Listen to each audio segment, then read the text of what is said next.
नमस्कार, आप देख रहे हैं ब्रेकिंग बिहार। बहुत बहुत स्वागत है आपका हमारे नए प्रोग्राम गद्दी का खेल 2025 का राजा कौन। इसके तहत आपको बिहार विधानसभा की 243 सीटों का गणित समझाएंगे। किस जाति की कितनी संख्या है, किसका पलड़ा भारी है, कौन हो सकते हैं संभावित उम्मीदवार। इसी क्रम में आज आपको हमने दिखाई थी अस्थामा की तस्वीर दिखाई थी और आपको दिखाएंगे मोकामा। जी हाँ, मोकामा पटना जिला का सबसे चर्चित सीट माना जाता है। वहां से छोटे सरकार और अनंत सिंह और छोटे सरकार, पिछली बार भी आपने देखा था जिस प्रकार से उपचुनाव में उनकी पत्नी चुनाव लड़ी। बीजेपी से ललन सिंह की पत्नी सोनम देवी लड़ी, लेकिन किस प्रकार से माहौल गर्म था और नीलम देवी उस समय जीती। बाद में उन्होंने पाला बदल दिया, एनडीए में चली आई। वैसे में इस बार 2025 में क्या कुछ तस्वीर होगी मोकामा की, जानने का प्रयास करेंगे हमारे साथ सुमन जी। सुमन जी, क्या कुछ तस्वीर होगी इस बार मोकामा की, कौन लड़ेगा? क्योंकि गठबंधन तो बदला बदली होना तय है, गठबंधन चेंज होना तय है। देखिए, मोकामा विधानसभा जो है बिहार में टोटल 243 विधानसभा सीट है और 243 विधानसभा की सीट की अगर आप बात करें तो तेजस्वी यादव जिस सीट से लड़ते हैं उस सीट की भी उतनी चर्चा नहीं होती है जितना अनंत सिंह यानी छोटे सरकार के कारण मोकामा विधानसभा की चर्चा होती है। आप अगर देखेंगे तो वीडियो, आप YouTube पर जाएंगे, फेसबुक पर जाएंगे तो इनका जो वीडियो जितना वायरल होता है, इनकी जितनी चर्चा होती है, इनकी दबंगई के कारण, इनकी मूंछों के कारण, इनके चश्मे के कारण, इनके गाड़ियों के शौक के कारण, इनके घोड़ों के, मतलब इनकी हर एक बात का जो है वो खबर बनती है और इनकी छोटे छोटे जो संवाद होते हैं उस पर इतने ज्यादा शॉर्ट्स बनते हैं, क्योंकि बहुत ज्यादा लंबा अनंत सिंह बोलते भी नहीं जी, करोड़ों में व्यू जाता है लोगों का। तो देखिए, 243 विधानसभा सीट में सबसे हॉट सीट की अगर चर्चा होती है, पूरे देश में अगर किसी सीट की चर्चा होती है तो वो है मोकामा विधानसभा। अब देखिए, मोकामा विधानसभा सीट का बड़ा अजब इतिहास रहा है। देखिए, आज़ादी के बाद से अगर एक बार छोड़ दिया जाए तो यहाँ पर जब भी कोई जीतता है तो वो सिर्फ और सिर्फ भूमिहार जाति का ही व्यक्ति जीतता है।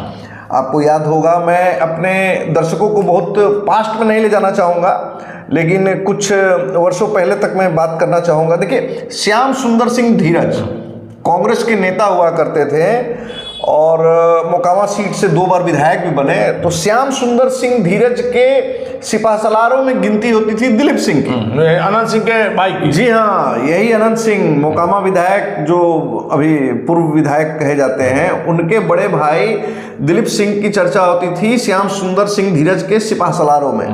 लेकिन उनके दम पर श्याम सुंदर सिंह धीरज चुनाव जीतते थे मोकामा का। बाद में दिलीप सिंह को एहसास, बाद में दिलीप सिंह को महसूस हुआ कि अरे, मैं सारा दमखम लगाता हूं, मेरी सारी शक्ति लगती है और श्याम सुंदर सिंह धीरज जीतते हैं तो मैं क्यों नहीं जीतूं जी।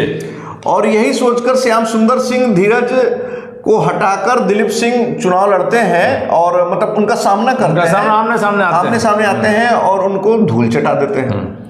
इसके बाद में प्रवेश होता है सूरजभान सिंह। आपको याद होगा 2000 के आसपास में पूरे बिहार में, उत्तर प्रदेश गोरखपुर में जितने बड़े बड़े रेलवे के ठेके होते थे और आप अगर बात करें तो माफिया साम्राज्य में जो गैंगस्टरों की दुनिया में सबसे बड़ा नाम अगर उस समय कोई था तो सूरजभान सिंह। अच्छा, ये सूरजभान सिंह भी कभी दिलीप सिंह के शागिर्द हुआ करते थे। देखिए, मोकामा का बड़ा अजीब विरोधाभास रहा है कि शागिर्द जो है अपने गुरु को पटकनी देने का काम लगातार करता रहा है। अब 2000 में जब सूरजभान सिंह जेल से बाहर निकलते हैं और जब वो नॉमिनेशन करते हैं मोकामा विधानसभा सीट के लिए तो लोग हक्के बक्के रह जाते हैं। लोगों को विश्वास नहीं होता है, दिलीप सिंह और बाकी लोगों को भी विश्वास नहीं होता है कि सूरजभान सिंह जो दिलीप सिंह का आदमी है वो निर्दलीय उम्मीदवार के तौर पर आता है। और सबसे बड़ी बात कि सूरजभान सिंह निर्दलीय उम्मीदवार के तौर पर आते ही नहीं है, अपना जीत का परचम भी लहराते हैं। उसके बाद जैसा कि सभी को पता है 2004 में सूरजभान सिंह को लोजपा का टिकट मिलता है और वो बलिया से सांसद, उस समय बलिया लोकसभा सीट हुआ करता था, बलिया से सांसद हो जाते हैं। लेकिन उसके बाद देखिए, अनंत सिंह की चर्चा और लदवा की चर्चा अनंत सिंह के विधायक बनने से पहले होती थी, क्योंकि कहा जाता था कि दिलीप सिंह भले ही विधायक बने, मंत्री भी बने लेकिन लालू जी की सरकार में, लेकिन कहा जाता था कि दिलीप सिंह को भी ताकत मिलती है छोटे सरकार यानी अनंत सिंह से, और मेन जो है सेटिंग टाल से ही होता था जी। उसके बाद में 2005 में नीतीश कुमार अनंत सिंह के करीबी थे, या अनंत सिंह उस समय नीतीश कुमार के करीबी थे। ये शब्द सुनने में बिल्कुल एक जैसा लगता है, लेकिन इस शब्द के पीछे बहुत बड़ा खेल है। नीतीश कुमार और अनंत सिंह का मेल होता है। नीतीश कुमार के द्वारा कहा जाता है, जदयू के द्वारा कहा जाता है, हालांकि उस समय ये भाग भी गए थे साधु बनने के लिए, पहाड़ों में चले गए थे कि साधु बनेंगे, कुछ अलग अदावतें हुई, उसके बाद ये वापस आ गए।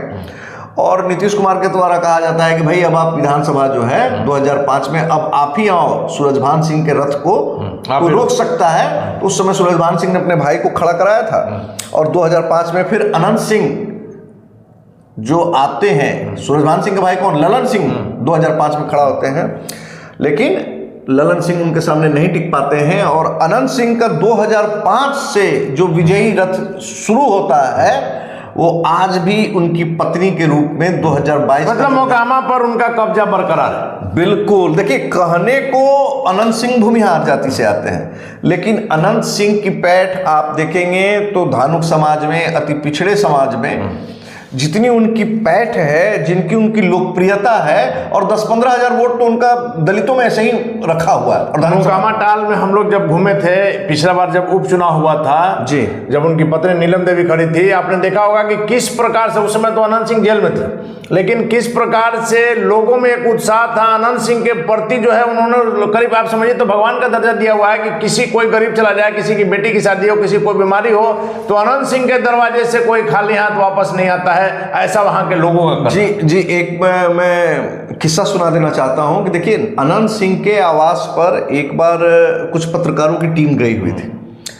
हालांकि न अनंत सिंह वहां पर थे, न नीलम देवी वहां पर थी, कुछ उनके ग्रामीण आए हुए थे, और देखने ही से लग रहा था कि मतलब बेचारे बहुत ही गरीब और दुखियारे किस्म के लोग थे, अपनी कुछ समस्याओं को लेकर आए थे। लेकिन उनके लोगों के द्वारा जिस प्रकार से उनकी समस्या, उन्होंने जैसे ही अपनी समस्या सुनाना शुरू किया, पहले लोग इतना दूर से आए हो, चाय पानी किए हो, खाना उन्हें खाए हो, पानी उन्हें पिए हो, पहले पानी पियो, खाना खाओ, उसके बाद अपना समस्या सुनाओ। तो जो अपने क्षेत्र के लोगों को प्यार देते हैं, आप देखिए कई डॉक्टर के पास आप चले जाइएगा, आपको पता चलेगा कि वो डॉक्टर अपने क्षेत्र से आने वाले लोगों से फीस भी नहीं लिया करते हैं। बहुत सारे ऐसे डॉक्टर आपको पता है। तो उसी क्रम में अगर आप देखते हैं तो अनंत सिंह, देखिए इनका सीधा सीधी कहना है कि हम जनता का सेवक हैं, जनता के लिए हैं यहाँ पर, और मेरी जनता को आप अभी देखेंगे भी, ये जो सोनू मोनू वाला प्रकरण हुआ भी, जिसमें गोलीबारी हुई, अनंत सिंह अभी जेल में भी है, तो अनंत सिंह अपने लिए तो नहीं लड़े, दूसरे के लिए गए थे वहां। देखिए, सोनू मोनू इन्हीं की बिरादरी का बंदा है, लेकिन दूसरे एक गरीब वर्ग का व्यक्ति था जिससे कुछ लड़ाई झगड़ा हुई, जो उसके तह में हम नहीं जाएंगे, लेकिन हकीकत है कि दूसरों की सुरक्षा के लिए गए, बाद में केस हुआ, जेल भी गए। तो देखिए, वर्तमान में जो मोकामा की परिस्थिति है, देखिए 2022 का हम अपने दर्शकों को पहले स्मरण करा दें। देखिए 2022 विधानसभा चुनाव में अनंत सिंह चूंकि सजा हो गया, उनकी विधायकी रद्द हो गई, तो उन्होंने अपनी पत्नी नीलम देवी को इलेक्शन में लड़ाया। नीलम देवी आरजेडी की प्रत्याशी के तौर पर आती हैं। उधर सूरजभान सिंह के भाई मोकामा वाले ललन सिंह, उनकी पत्नी सोनम देवी को भाजपा चुनाव में लड़ाती है। और इसके साथ में ही आप देखते हैं कि पूरा एनडीए गठबंधन, मुझे याद है अच्छी तरीके से, चिराग भी गए थे उस सभा में, सारा एनडीए के नेता, जबकि चिराग उस समय एनडीए में नहीं थे, लेकिन फिर भी वरिष्ठ नेताओं के आग्रह पर गए थे। ऐतिहासिक भीड़ था, रोड शो था उनका। चिराग गए थे तो पूरा बाढ़ जाम हो गया, पूरा बाढ़ जाम। हम लोग खुद लल्लू मुखिया के पेट्रोल पंप से लेके मोकामा बाटा मोड़ तक हम लोग खुद जाम में फंसे रहे थे। देखिए, तो उस समय में 79,744 यानी 79,744 वोट आया था अनंत सिंह की पत्नी को। इसके अलावा ललन सिंह बाहुबली माने जाते हैं, वो भी, उनकी पत्नी श्रीमती सोनम देवी को 63,003 वोट आया, और अनंत सिंह की पत्नी 16,741 वोट से जीत जाती है। उसके बाद अगर आप देखते हैं 2020 का बिहार विधानसभा चुनाव, तो उस समय अनंत सिंह आरजेडी के प्रत्याशी हुआ करते थे। मुझे जहां तक स्मरण है, अनंत सिंह ही एकमात्र आरजेडी से भूमिहार उम्मीदवार के तौर पर चुनाव में लड़े थे। कहा जाता है कि भूमिहार आरजेडी के साथ नहीं है, लेकिन उसके बावजूद जो उनको समर्थन भूमिहार समाज का मिला, सभी जातियों का मिला और दलित समाज का मिला, धानुक, देखिए धानुक लोग उनके बहुत बड़े सिपाहसालार हैं, उनके सहयोगी हैं। तो अनंत सिंह उस समय चूंकि स्वयं चुनाव लड़ रहे थे, 78,721 वोट लाते हैं और उस समय उनके प्रतिद्वंदी जदयू के राजीव लोचन सिंह 42,964 वोट लाते हैं और अनंत सिंह 35,757 वोट से जीतते हैं। मायने रखता है विधानसभा चुनाव में अगर 35,000 वोट से कोई जीतता है तो उसकी लोकप्रियता को दर्शाता है। और अनंत सिंह के बारे में कहा भी जाता है कि पार्टी और गठबंधन महत्वपूर्ण नहीं है, अनंत सिंह जिधर खड़ा है जनता उधर। जी, उसके पहले अगर हम पास्ट में जाते हैं तो देखिए 2015 में नीतीश कुमार और लालू यादव का जो गठबंधन हुआ था, जिस तरीके से एनडीए को इन लोगों ने तहस नहस कर दिया था, क्योंकि लालू यादव और नीतीश कुमार मिल जाने के बाद में उसके बाद बिहार में राजनीतिक ताकत बन गए थे।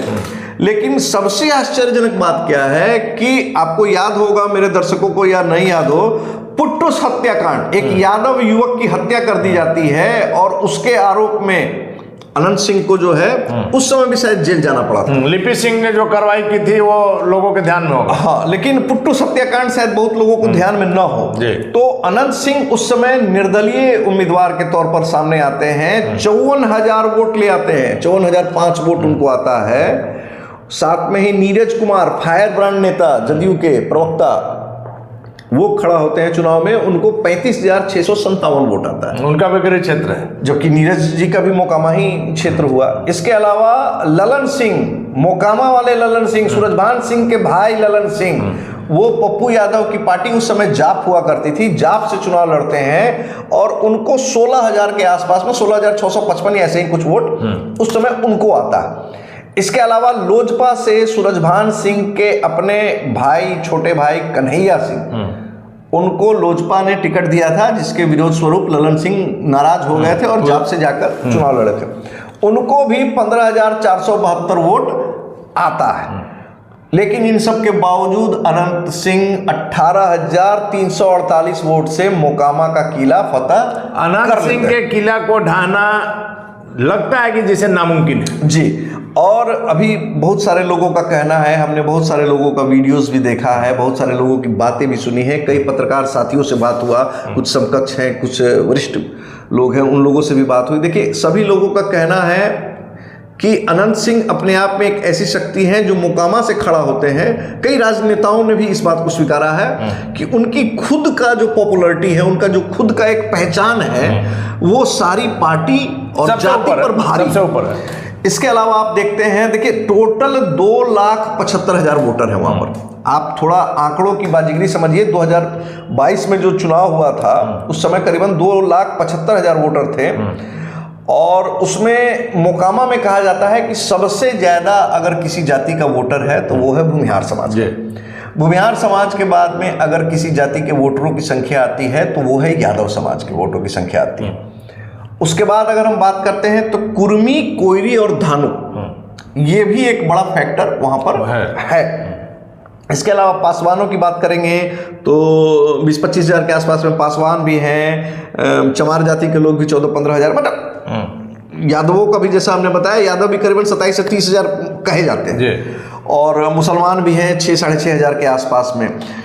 महतो समाज जो हमने बताया, महतो वहाँ पर धानुक भी लिखते हैं, कोयरी भी लिखते हैं, कुशवाहा भी लिखते हैं, इन लोगों की भी आबादी करीबन 35-40 हज़ार के आसपास में आती है। लेकिन सबसे बड़ा वर्ग है भूमिहार। अच्छा, भूमिहारों का साथ वहाँ किसको मिल जाता है, अनंत सिंह का साथ किसको मिल जाता है?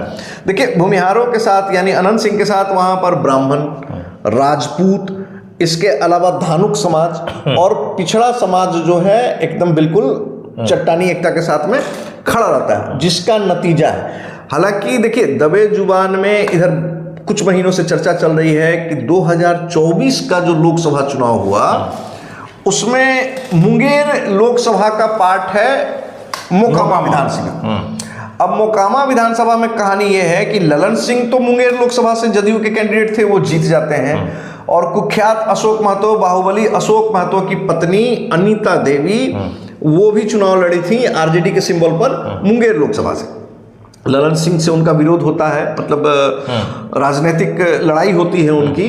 और सबसे आश्चर्यजनक बात क्या होती है कि अनीता देवी को तकरीबन 1000 वोट से मोकामा विधानसभा सीट में बढ़त मिलती है।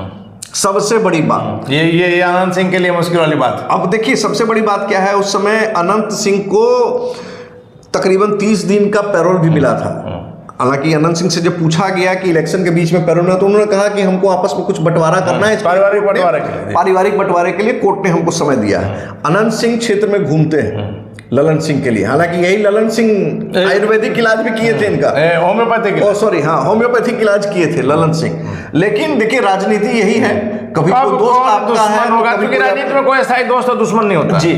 तो वही ललन सिंह के साथ में अनंत सिंह को और उनकी पत्नी को घूमना पड़ता है। नतीजा क्या आता है मोकामा में? अब लगता है कि अनंत सिंह अपने समर्थकों को विश्वास नहीं दिला पाए कि हम घूम तो रहे हैं लेकिन दिल से भी उनके साथ, लेकिन दिल से भी है, दिल से भी साथ पिछले बार की बात समर्थक भूले नहीं होंगे। हालांकि हकीकत क्या है कि देखिए राजनीति में, और जब आप विधानसभा सीटों की बात कर रहे हैं, जब आंकड़ों की बात होती है तो लोग आंकड़ा देखता है, सेंटिमेंट नहीं देखता। देखिए ललन सिंह जिस प्रकार से लोकसभा के समय में अपनी मीट पार्टी को लेकर चर्चा में थे, मटन पार्टी को लेकर, उस समय बीजेपी के नेताओं ने क्या टिप्पणी किया था, टिप्पणी भी किया था कि मटन पार्टी कर रहे हैं, कुत्तों की संख्या घट गई है। विजय सिन्हा ने कहा भी था कुत्तों की संख्या घट गई, लेकिन आप देख लीजिए कि फिर क्या होता है, ललन सिंह सत्ता के सुख ने फिर दोनों को मिला दिया। अब देखिए अब कहानी क्या होता है, कहानी ये होता है कि ललन सिंह के साथ में अनंत सिंह खड़े होते हैं, लेकिन शायद जनता इस बात को स्वीकार नहीं कर पाती है, जनता इस बात को नहीं स्वीकार कर कि जिस अनंत सिंह को लिपि सिंह पर आरोप लगा था, अनंत सिंह के द्वारा और उनकी धर्मपत्नी के द्वारा आरोप लगाया गया था कि साजिशन, इन्हीं ललन सिंह पर आरोप भी लगा था कि इन्होंने साजिश करके लिपि सिंह से इनको जेल में बंद करवाया, घर में AK-47 रखवाया, AK-47 की और हैंड ग्रेनेड का मामला था। तो खैर ये तो सारे मामले हैं, लेकिन जहां राजनीतिक चर्चा की बात हो रही है तो लोगों का कहना है कि अब मोकामा में महागठबंधन अनंत सिंह को पटकनी देने के लिए बड़ा गेम खेलने वाला है। तो बड़ा गेम क्या खेलने वाला है? तो अशोक महतो या उनकी पत्नी की वहां एंट्री हो सकती है। देखिए अशोक महतो कुर्मी जाति से आते हैं और उनकी पत्नी धानुक समाज से। तो वहां पर जैसा कि हमने आपको बताया कि धानुक समाज का, कुर्मी समाज का, कोयरी समाज का भी अच्छा खासा वोट है, और जिस प्रकार से कोयरी समाज महागठबंधन के साथ इस बार लोकसभा चुनाव में जाता दिखा है, तो 2025 विधानसभा चुनाव में भी खेला होगा। लेकिन इसके अलावा जो परिस्थितियां बन के आ रही हैं, सबसे बड़ी बात है कि आज ही हमारा मोकामा वाले ललन सिंह से बात हुआ और हम लोगों ने पूछा उनसे कि आप इस चुनाव में कहाँ हैं? तो उन्होंने बोला कि मैं तो भाजपा के टिकट पे लड़ूंगा। देखिए टेक्निकली देखिए तो नीलम देवी आरजेडी की विधायक है, लेकिन अनंत सिंह ने कहा हुआ है कि नीलम देवी इस बार चुनाव नहीं लड़ेंगी, वो तो जनता के बीच में जाती ही नहीं। पिछली बार सोनम देवी बीजेपी से थी जी, नीलम देवी आरजेडी से थी, बाद में परिस्थिति बदली, नीलम देवी चली आई जदयू में जी, और अभी भी सोनम देवी बीजेपी में बनी हुई हैं। तो आखिर अनंत सिंह किधर से लड़ेंगे, ललन बाबू किधर से लड़ेंगे? देखिए उस पर ही सबसे बड़ा दिलचस्प बात है, दर्शकों को बता दें। देखिए आज तक मोकामा विधानसभा चुनाव में भाजपा की कभी जीत ही नहीं हुई है। इसी कारण से तो ललन सिंह पर दाव खेला था, ललन सिंह सोनम देवी पर दाव खेला, ललन सिंह की पत्नी सोनम देवी पर दाव खेला था। तो भाजपा, अब सवाल है कि क्या भाजपा ने जिस प्रकार तरारी में सुनील पांडे को टिकट न देके उनके पुत्र विशाल प्रशांत को टिकट दिया, देखिए अब सबसे बड़ा बात क्या है कि भाजपा और जदयू के बीच में द्वंद होगा। मोकामा विधानसभा सीट को लेकर भाजपा जदयू के बीच में द्वंद होगा, क्योंकि बीजेपी अनंत सिंह को देगी नहीं। सबको पता है कि मोकामा सीट पर अनंत सिंह को अगर हम सिंबल देते हैं तो वो एक बढ़त हमको प्राप्त होगी। बालाई सीट जीत गए। जदयू चाहेगा कि अनंत सिंह या उनकी धर्मपत्नी हमारे टिकट सिंबल पर जीते, बीजेपी चाहेगा कि हम उनकी पत्नी को अपने सिंबल पर दें, और बीजेपी अनंत सिंह को नहीं देगी। अनंत सिंह को कह दे कि भैया आप बैठ जाओ, आप पर बहुत आरोप है, आपकी पत्नी खड़ा हो जाएंगी। लेकिन इस पर शायद अनंत सिंह तैयार ना हो। अच्छा, इस पर शायद अनंत सिंह तैयार नहीं हो, क्योंकि उन्होंने खुले मन से कहा है कि भाई हम तो इस बार खड़ा होंगे, बीवी कहीं क्षेत्र में घूमती नहीं है, विधायक बन के घर में नहीं बैठना है, विधायक जनता के बीच में जाना है। अच्छा, इधर मोकामा वाले ललन सिंह, उनका अलग कहना है कि भाई हम तो भाजपा के कैंडिडेट हैं। लेकिन अगर परिस्थिति बदली, देखिए ललन सिंह को जहां तक मैं समझता हूं, देखिए ललन सिंह बड़े जुझारू प्रवृत्ति, चुनाव लड़ना उनको देखिए, मोकामा में ललन सिंह को अगर राजनीतिक तौर से जीवित रहना है तो चुनाव लड़ना, तो उनको चुनाव लड़ना पड़ेगा। वैसे में वो किधर जाएंगे फिर? अब वो किधर जाएंगे? देखिए, ऑलरेडी हालांकि लगातार कई हारों का सामना करना पड़ा है उन्हें, लेकिन ये भी एक सत्य है कि जितना उनके द्वारा जो संघर्ष किया जाता है, जो अनंत सिंह के सामने कोई खड़ा कर हो सकता तो हो, ललन सिंह है। लेकिन इसके बाद में भी मोकामा की परिस्थितियां अलग हो रही हैं। देखिए, पशुपति पारस जिस प्रकार से आरजेडी के साथ गठबंधन तय है, जिस प्रकार से क्षेत्र में घूम रहे हैं और अपना जनाधार और बढ़ाने का प्रयास कर रहे हैं, और गठबंधन भी तय है, और गठबंधन भी लगभग उनका तय ही है, तो सूरजभान सिंह अपने भाई चंदन सिंह, नवादा के पूर्व सांसद चंदन सिंह को या किसी और को मोकामा से लड़ाने का प्रयास करने का मतलब है कि मोकामा सीट पर सूरजभान सिंह की है, वो जिसको चाहे लड़ाए। अब सवाल यह है कि सूरजभान सिंह क्या ललन सिंह को लड़ाते हैं या अपने किसी दूसरे भाई को लड़ाते हैं, ये तय करना सूरजभान सिंह को। अब वैसी परिस्थिति में क्या होगा? क्या ललन सिंह भाजपा छोड़कर फिर से सूरजभान सिंह के साथ जाएंगे, निर्दलीय लड़ेंगे? ये परिस्थितियों का खेल होगा। लेकिन मोकामा विधानसभा चुनाव बताएगा, लेकिन मोकामा विधानसभा चुनाव हर बार दिलचस्प होता है, और इस बार भी दिलचस्प रहेगा, और बाहुबलियों की कतार आपको वहां पर देखने को मिले। फिर बाहुबली आमने सामने रहेंगे, फिर मोकामा में उसी प्रकार का जमावड़ा लगेगा, और हम लोग के लिए भी खबर रहेगा। देखिए, सबसे बड़ी बात क्या है, देखिए मोकामा में आरजेडी के तरफ से बहुत सारी चीजें चल रही हैं।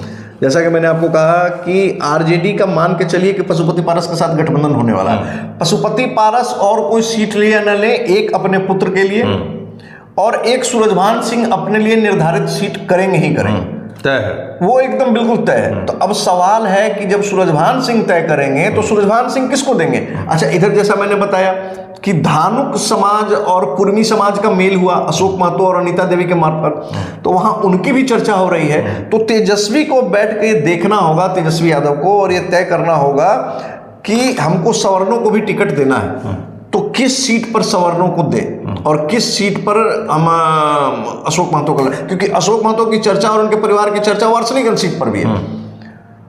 तो अब इस तरीके से अगर आप देखते हैं तो मोकामा विधानसभा सीट में जो है, मोकामा विधानसभा चुनाव जो है इस बार फिर हर बार की तरह दिलचस्प होगा। और किसके पक्ष में ये चुनाव जाएगा, क्योंकि राजनीति में अभी चुनाव में 6 महीना है, और 6 महीने की राजनीति में बहुत कुछ बदलाव होगा। अभी गठबंधन में भी क्या चेंजिंग हो सकता है कहना अभी। जी बिल्कुल, लेकिन मोकामा के बेताज बादशाह अनंत सिंह हैं, और उनकी बादशाहत को खत्म करना किसी दूसरे के लिए बहुत ही कठिन होगा। आखिरी सवाल है कि तो यही दोनों गठबंधन में लड़ाई रहेगी, तीसरा किसी कैंडिडेट की वहां चर्चा करना भी बेकार है? देखिए, तीसरा किसी कैंडिडेट की अगर आप बात करें तो देखिए, हम लगातार देख रहे हैं कि जनसुराज एक तीसरा कोण बनाने का प्रयास कर रहा है, लेकिन जनसुराज मोकामा विधानसभा एक ऐसी सीट है कि मोकामा में कुछ ऐसा खास कर पाएगा, इसका हमको विश्वास नहीं। लेकिन 243 सीटों पर प्रशांत किशोर अपने प्रत्याशी खड़ा करेंगे। प्रशांत किशोर यूपी के भी सभी विधानसभा सीट पर खड़ा करें, उनको कौन रोक सकता है? प्रशांत किशोर को तो कोई नहीं रोक सकता। लेकिन मोकामा में उनका असर नजर नहीं। देखिए, कुछ ऐसी, अब प्रशांत किशोर ने तो कहा था कि राघवपुर से भी हम लड़ सकते हैं। देखिए, कहने का कुछ नहीं है, कहने में कोई कमी नहीं होनी चाहिए। बहुत सारे लोग कहने से कोई फायदा नहीं है, लेकिन कुछ ऐसी सीट है जहां पर आप खड़े होंगे, वहां पर आपको प्रत्याशी भी खोजना पड़ जाएगा, उसमें एक प्रत्याशी भी नहीं मिलेगा। राघवपुर और मोकामा में प्रशांत किशोर को प्रत्याशी मिलेगा। चलिए, तो प्रशांत किशोर को प्रत्याशी भी नहीं मिलेगा मोकामा में, लेकिन एक बार फिर यह तय है कि मोकामा की लड़ाई फिर से दिलचस्प होगी। अनंत सिंह ही केंद्र बनाएंगे, उनके सामने ललन सिंह आते हैं, सूरजभान सिंह आते हैं, सूरजभान सिंह का कोई आदमी आता है, यह तो देखने वाली बात होगी। फिलहाल आप बने रहे हैं ब्रेकिंग न्यूज़।